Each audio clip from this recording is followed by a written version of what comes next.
thanks again for being here. We hope you had a wonderful Thanksgiving. If you had a good Thanksgiving, will you just snap your fingers for me? Pretty good. Would anybody just admit that you don't know how to snap your fingers? But yeah, it's okay. It's fine. You have time to YouTube it. I'm going to have you snap your fingers in just a second. If you need to ask your neighbor how to do that, we're going to snap our fingers in just a moment for a little activity. We're so honored that you're here, and I want to take just a moment leading out of Thanksgiving as we head into the Christmas season. This is a super busy season. As Danielle shared, we have some awesome stuff coming up. We hope that you're going to plug in and be a part of it. It's really going to be an incredible season. But we have literally hundreds of volunteers across all of our campuses that serve every single week in more ways than you have any idea. I'm just telling you. This past Tuesday, we had a whole group of people show up and decorate this place for Christmas. We have people that get here 6:30 in the morning to get ready for worship, to lead worship on Sundays. We have people who come during the week for rehearsals. We have people who come at other times to do other things. We have someone who comes every single week and replaces all of the Connect cards in the back of the seats, right? They do a tremendous job cleaning all of our environments, all of our kids' levels. There's just so many hours of work and volunteering that goes into making this place happen every single week. Can we take just a moment and recognize that a little bit? Just the amazing volunteers. So many of you are those people, right?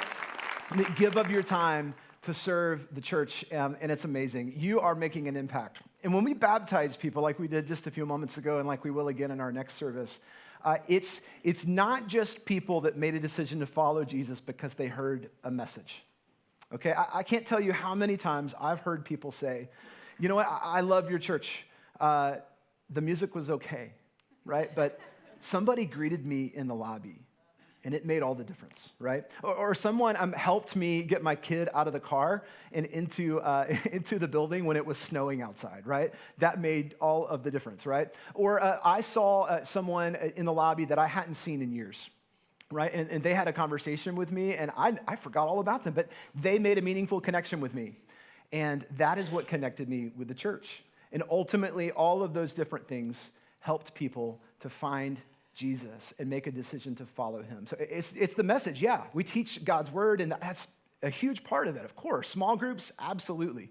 But there's so many different ways that people's impact in volunteering leads people to find and follow Jesus. So I just wanted to remind you about that. It's awesome. Hey, I want to start out with something just kind of silly, and I want to play a little game that I literally just made up a few days ago, okay? And it's called this: If You're Anything Like Me, okay? So here's how it works. I'm going to read some statements, okay? And these are just, I'm going to get it out right here in the beginning. These are personal opinions. These are personal statements that Jordan Lloyd authored, okay? These are about me. Some of these you're going to agree with. Some of these you're not going to agree with, and that's okay, okay?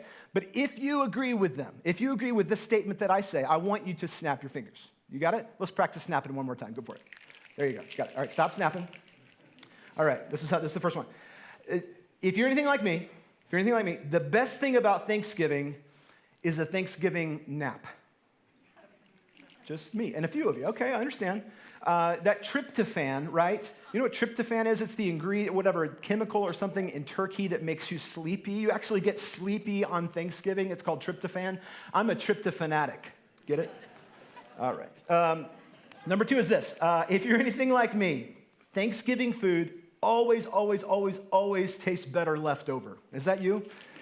Just something about it. It just the casseroles especially, they just taste, I don't know what it is, but it's better. And so we should just, I don't know, we should figure that out. But number 3 is this: my ideal December evening, right, as we move into the Christmas season, it's just my personal opinion. You don't have to agree with this. Some of you are going to adamantly disagree with this. Don't throw anything, okay? But my ideal December evening is sitting down on the couch, drinking an ice cold glass of eggnog. Any eggnog fans in the room? Very few. Okay, if you are an eggnog fan, you're a huge eggnog fan, right? But if you're not, you are not an eggnog fan, right? It's very polarizing. Number 4 is this one. I prefer sweet potato casserole, okay? Period. I prefer sweet potato casserole, just period. I love sweet potato casserole. But if I had my preference, I prefer sweet potato casserole topped with pecans instead of marshmallows. Are there any pecan fans? Oh, okay. All right, fantastic. Good to know that I'm in good company. Number 5 is this: I start listening to Christmas music so early that I'm actually already listening to Christmas music for next year. Are any of you like huge Christmas music fans? We just yesterday, we started listening to 2024 Christmas music, right? That's how I love it. It's just the best. It's fantastic. Some of you disagree with me, and that's okay. Here's another one. I am of the opinion that white lights are superior to colored lights, right? Okay, but some of you disagree. Some of you are like, you have no joy in your life, and that's fine for you to think that. But I just think why, and honest, I'll tell you this right now. My family disagrees with me. They like colored lights, but there's just white lights. They're just fantastic. They're beautiful. All right, what else? Let's do one more. Okay. How about you are thankful, and this is coming from a Florida guy, right? I grew up in Florida where we had one season. We had the season of summer, and it was just summer all year long. But if you're anything like me, you are thankful to celebrate Christmas in a season where the weather actually gets cold. Are there any cold weather fans, right? Some of you are not. Or some of you would just go ahead and snap your fingers if you wish it was summertime at Christmas. Yeah, there's some of you that are that way. All right, don't snap for these next two, okay? Because we're getting a little bit more, nitty gritty right here. So this is the next one. If you're anything like me, you'll find yourself this Christmas season, you'll find yourself wanting something that you don't have. Right? Think about it. When Christmas time comes around, it's all about there's commercialism and I wish I had this thing. I remember being that way as a kid. I wish I had this thing, right? If you're anything like me, the people that you miss all year long, you miss them a little bit more at Christmas. Some of you can relate with that, right? Some of you snapped, right? Because that's such a profound feeling for you right now. You've lost someone. Maybe you lost someone to disease or death, right? Maybe you have an estranged child. And maybe your family was broken this year because of divorce. That's a real thing, right? Maybe you lost someone due to a disease like Alzheimer's, and you the relationship that you once had looks different now, right? There's all kinds of ways that losses feel profound in our lives. And there's something about the holidays where it's just harder, right? Here's the last one. If you're anything like me, you'll try to solve a problem this Christmas without ever asking for God's help. I don't know why I do it. I don't know why I do it, but I can guarantee you over the next few weeks, and you and I know that these weeks get crazy, right? We get emotional. There's peaks of joy, and then there's really deep dips in the valley of sorrow and anger and frustration. There's anxiety, right? And then there's happiness, and it seems like sometimes in the span of an hour, you might experience both of those feelings, right? All at the same time. There's going to be some problems that you experience with your kids or with your spouse. There's going to be some things that you experience with extended family when they come and visit, and you already know it, right? And you're going to try to solve, like me, you're going to try to solve the problem of that tension and that friction by yourself. When there's a God who stands ready to help you and to guide you through those things. I'm simply not grateful enough about all the things that God has given me because I've lost sight of the things that are most important. And that's why I love this series that we're walking into called It's a Wonderful Life. Great movie, by the way. You should watch it if you haven't seen it. Over the next several weeks, as I mentioned earlier, Pastor Skyler is going to be back with us next week, and he's going to guide us through this series, It's a Wonderful Life. We're going to be reminded about the truth that Jesus came to bring life. That's what Jesus came for. So many times we tend to live in death. We tend to live in loss. I tend to live in the tension and the friction, but God never intended for me to live in darkness. He intended for me to live in life. It's easy in the hustle and bustle of Christmas. You know this. I know this too. It's easy in the hustle and bustle of all of Christmas and all of the holidays to lose sight of the things that we have to be thankful for.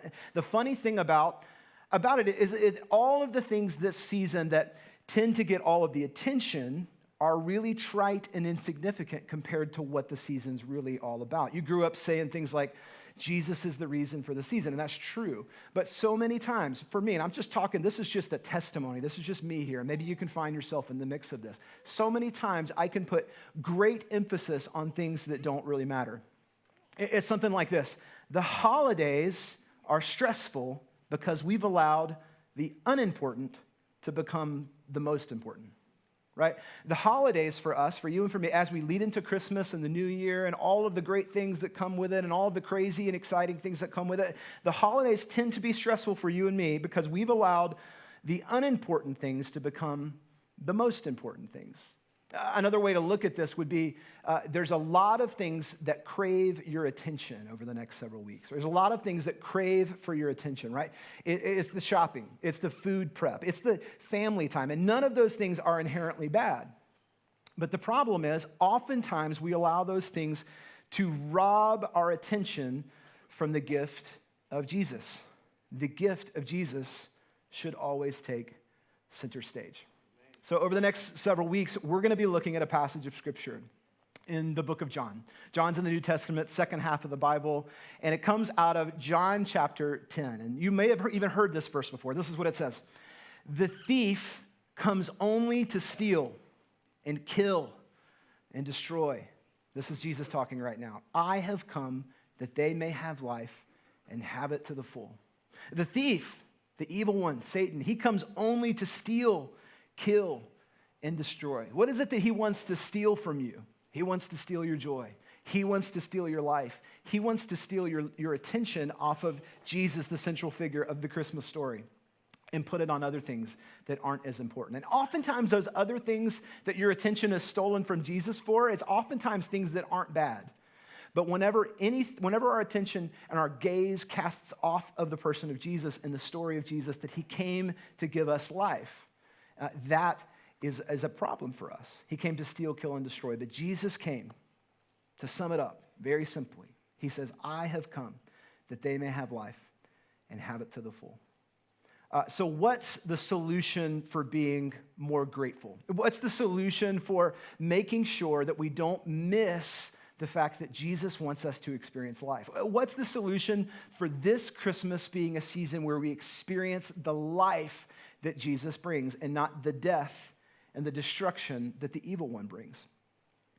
The solution is for us to cast our attention and cast our gaze on Jesus, for us to lift our eyes off of our circumstances and lift our eyes off of the problems that we experience, that we try to handle ourselves, that we try to figure out ourselves, that we try to manage ourselves, and place our eyes on Jesus. Colossians 3 says this, fix your eyes on things above, not earthly things. And if you're anything like me, there's a lot of earthly things that crave my attention during the Christmas season. Do you know what a paradox is? A paradox is like something that seems like it should be one way, but it's actually a different way, right? Something that seems like it should be predictable, or it should be a certain specific way, like it's always been, like our intuition and like our intellect, like thinks like it should be. Things that are consistent with our reasoning and our thinking. There's actually a paradox, I think, that comes into play here. The great paradox is this: if I fix my eyes on things above, I change my mind on things below. If I fix my eyes, like Colossians 3 says, if I fix my eyes on things above, I will change my mind on things below. The best way for us to fix our minds on things above is to remember why Jesus came to begin with. Just like John 10:10 says, he came to give us life. He came to give us abundant life, which only comes from him. It's really easy for me to get caught in the trap of thinking that all of these little things that I do that aren't inherently bad, right? That all of these things are going to bring me joy and satisfaction. Even as you look into the new year, some of you have already started thinking about your New Year's resolutions. You started making plans and ideas. Some of you have not, and that's okay too. You've got plenty of time, or you don't even have to do it if you don't want. It's up to you. I can't make you do that, but there's some of you that have already thought about, I'm a New Year's resolution guy. I've already started thinking about some things I want to change and shift, right? Yeah, I'd like to get a little healthier. That always happens a few days after Thanksgiving, right? I always feel that way. I'm like, I got to get my life together. Golly, that was delicious, though. It was great. There's always a tendency to focus on trite and insignificant things that seem good, and they're not bad. But sometimes those things can steal our attention from what's most important. And Jesus is what is most important. That's why we're going to take some time today to receive communion together. As you came in just a few moments ago, you received most likely a little communion packet that looked like this. If you're going to join us and participate with communion today, and you don't have one of these, I'd invite you to just slip a hand up. One of our ushers is going to bring one around to you, and make sure you have one of those. Yeah, just slip your hand up if you have one of those. This is always like a really non-spiritual part of our message anytime we do communion. Just teach you how to open this, okay, because it's a little bit weird. You have a little wafer on top that's the bread, and there's a little cellophane piece that you can there's a little division there. You can lift that clear cellophane piece up, open, and then in a little while you can open up the bottom part, which is the juice. Don't open the juice yet, okay, because it's going to be a few minutes before we use that. So pull that top part. Go ahead and get that wafer ready. We're going to use that in just a few moments. But if you've ever experienced communion if you've read the Gospels, you know that Jesus, on the night before he was betrayed, sat down with his disciples. He sat down with these guys that followed him everywhere in his ministry years, these guys that learned from him, these guys that abandoned everything, that left their nets if they were fishermen, and they followed Jesus, and they learned about Jesus, and they had friendship with Jesus. And in this moment, they experienced for the first time communion with Jesus. And Jesus told them, he said, I want to put a practice in play for you. I want to put something in play for you to help you remember. Something tangible, not just words on a page, but something tangible for you to do, for you to experience, for you to remember the sacrifice that I'm about to give for you. See, at this moment, they didn't really know what he was talking about. They didn't know that he was going to die on a cross for the sins of all humanity, but they were about to find out. And he told them, he said, as we're seated here, this is the last time this side of heaven that we're going to experience this meal together. But he told them, I want to put this into practice so that anytime you do this, you're able to remember the death, burial, and resurrection of Jesus. I want you, anytime you sit down to receive communion, to be able to proclaim the good news of who I am.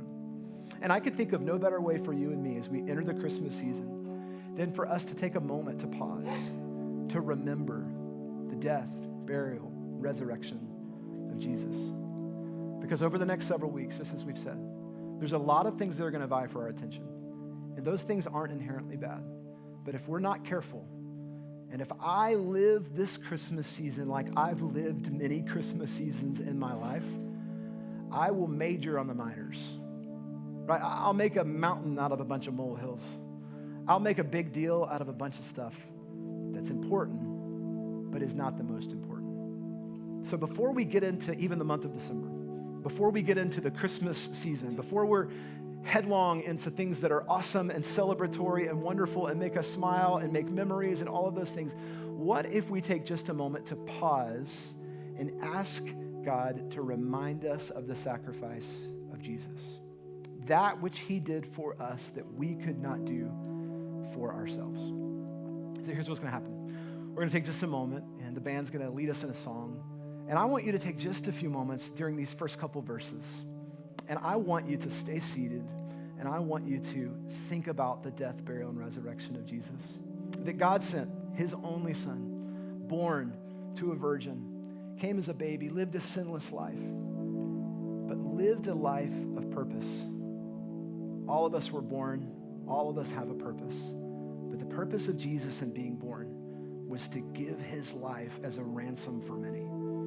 The purpose of Jesus being born was to die a death for you and pay a penalty for you that you could not, that I could not pay for myself. That's why Jesus came.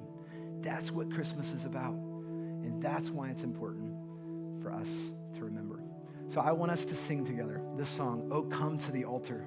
I want us to take just a moment to remember. And then I'm going to come back in just a few minutes, and we're going to receive the bread and the cup together. Let's sing and remember together.